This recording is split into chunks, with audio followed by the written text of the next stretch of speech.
Did Musa alayhi salam make dua in Arabic? No. Did Ibrahim make dua in Arabic? Did Isa make dua in Arabic? Did Maryam make dua in Arabic? No.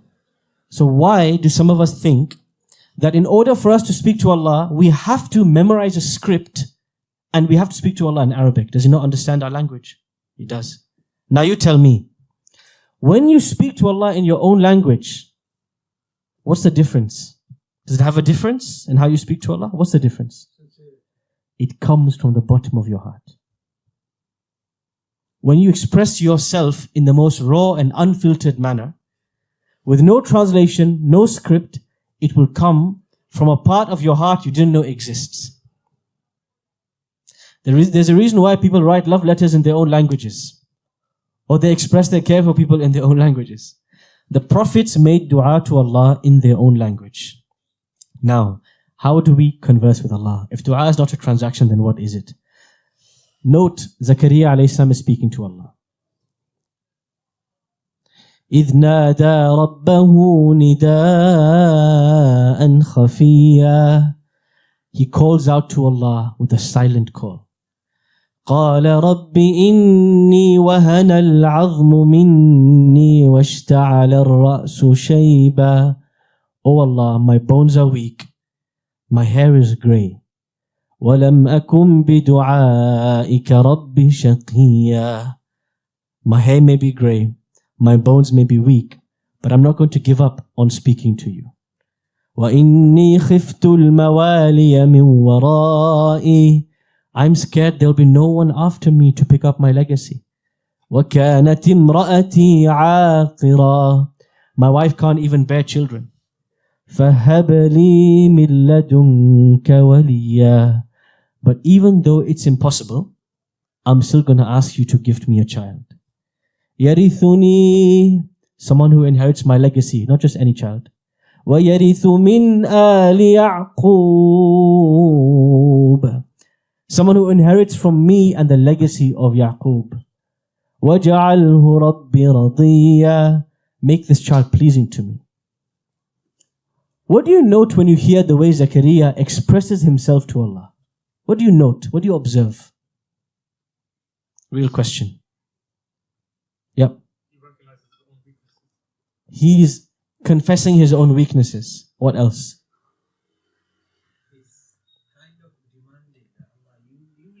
He is asking Allah, even though it's impossible, he's demanding, oh Allah, only you can do it. Go on, brother.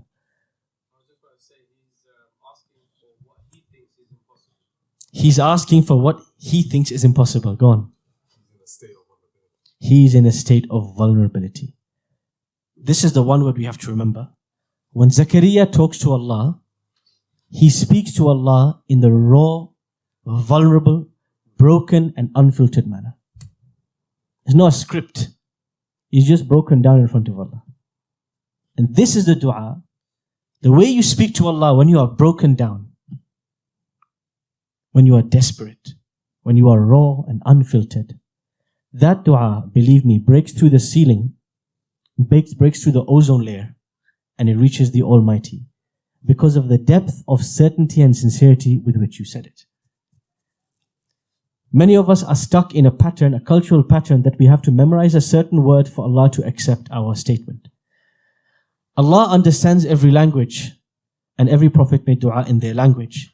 But when they ask Allah, it comes from the very bottom of their heart. The conversation is a conversation of someone who loves his maker and who understands his ultimate power. This is myth number 2. Dua is not a transaction. What was myth number 1? Not every dua is accepted. Myth number 2, dua is not a transaction. Okay. Myth number 3. Myth number 3 is that we can speak to Allah. Myth number 3 is that when we speak to Allah, our dua should just be demands. This is what many of us think. We only speak to Allah when we have a demand. This comes to a point that one brother here mentioned, the structure of the conversation. there is a certain etiquette and a certain structure in which we should speak to Allah. To know how to speak to Allah, all we need to do is look at the template. What's the template for dua? There's one template that all of you know by heart, that you recite every day, 17 times a day. Surah Al-Fatiha. Surah Al-Fatiha is a supplication to Allah. How does Surah Al-Fatiha begin? It begins, according to the Shafi'is, with Bismillahir Rahmanir Rahim. You better know that. And then Alhamdulillahi Rabbil Alameen. It begins with the names of Allah. Because how are you speaking to Allah if you don't know who He is? You have to start by describing your Master.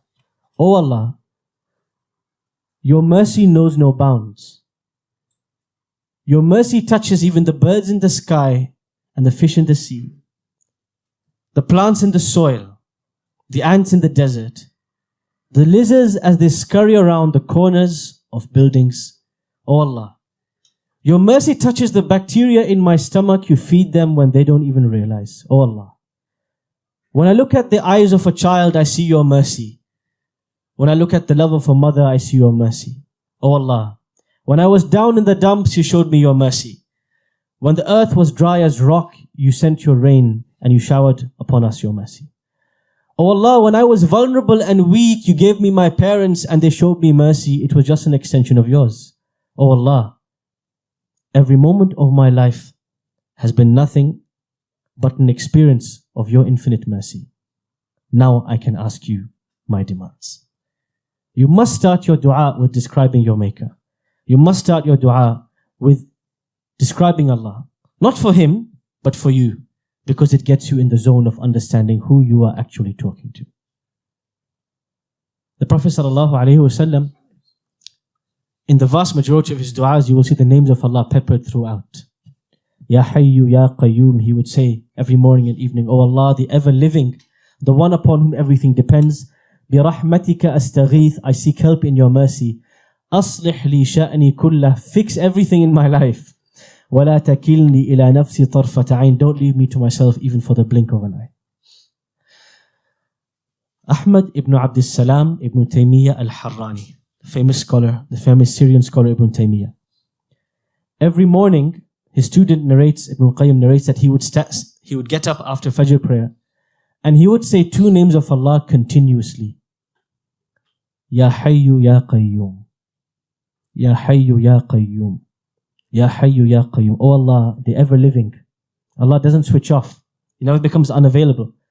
Ya Qayyum, the one upon whom everyone depends. I can't even breathe if you don't allow me to. These two names he would repeat again and again. He had a special attachment to these names because the Prophet ﷺ said, according to one narration, that this is the name of Allah, that if you ask through these names, there is a concession on the response, even if your dua did not have any merit.